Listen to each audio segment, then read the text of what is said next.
Hey, this is Kiera, and today we're going to be exploring the ethics involved in online education. The use of the internet and other technology has seemingly opened numerous channels through which formal education can be attained. Institutions have quickly recognized the potential of web-based delivery as a cost-effective, wide-reaching, and technically feasible platform through which untapped student populations can be reached.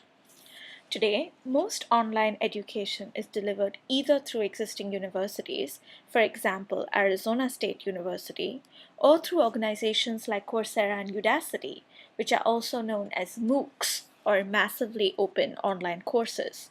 These are either free or they charge a nominal fee.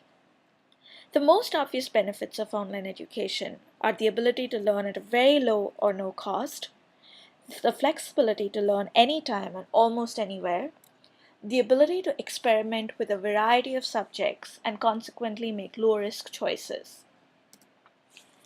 The ethical considerations in online education are similar to those in traditional classrooms, but they are exacerbated by tech-based delivery.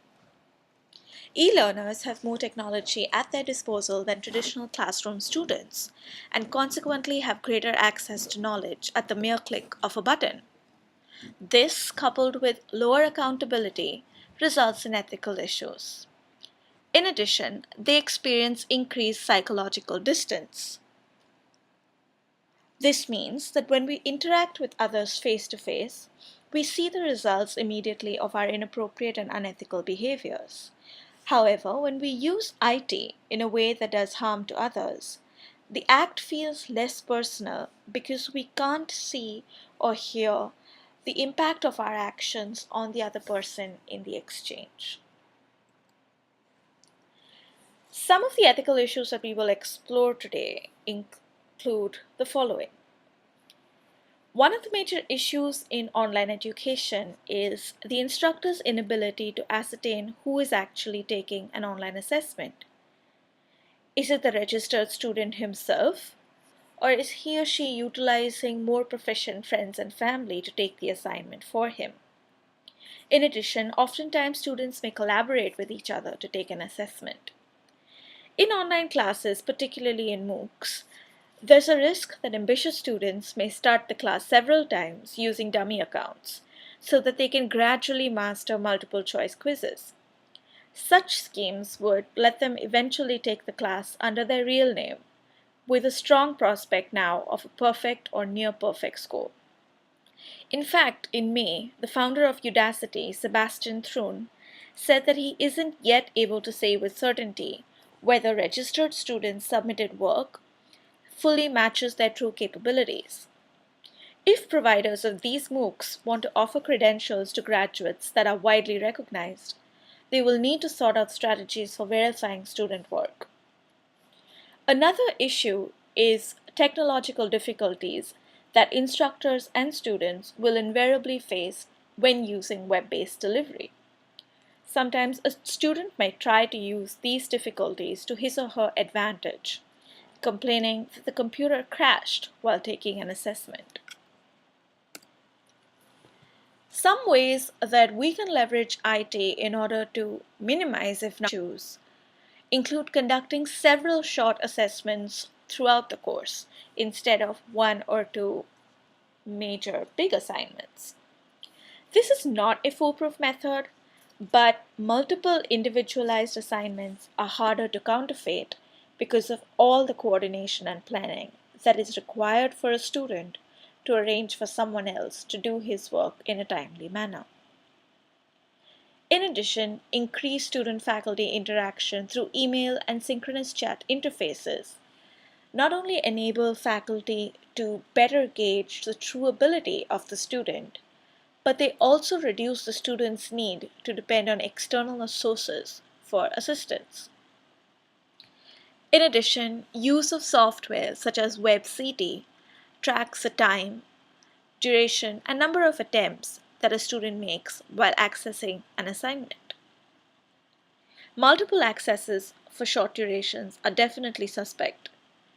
If students are made aware that such data is available to the instructor, then they're probably less likely to exploit the situation involving technological difficulties and computers crashing.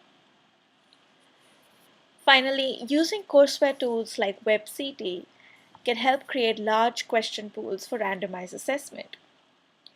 These randomized question pools are an excellent tool since they ensure that no two students will take exactly the same assignment and therefore reduces the risks of students collaborating. Another pervasive issue that has increased with online education is plagiarism, which is basically using someone else's work and passing it off as your own.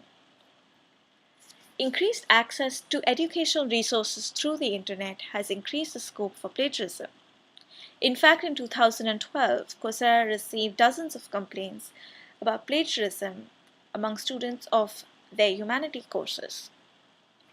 Among them was the allegation that essays were simply being rehashed from previously published Wikipedia posts and articles. Dealing with the plagiarism issue effectively involves a multifaceted approach. First, we need to integrate a software system that will automatically detect plagiarized portions of student submissions. Turnitin is an example of one such software. Secondly, making electronic submissions mandatory and then creating an archival system for submitted assignments so that instructors can easily access them for future reference. Finally, instructors need to be able to welcome the challenge of creating cheat-proof course material. This definitely calls for a lot of effort on the parts of an instructor. It requires instructors to understand what material is available online and then design cheat-proof assignments. These may include mastery-type questions which require the student to know a subject matter thoroughly, requiring students to relate subject matter to their own personal and professional life experiences, and focusing on the process rather than a final product. This will prevent simple copy-paste functions. Finally, we move from ethical issues involving students to ethical issues that potentially involve instructors. Oftentimes, online instructors can use the virtual classroom to impose their own religious, political, or other views on students. Though this can certainly occur even in a classroom setting, the likelihood of professors propagating their views without debate increases in an online classroom. This is because of what is known as single source reporting. Another issue relates to the quality of online instruction. Modifying production quality video is a time-consuming and cumbersome process.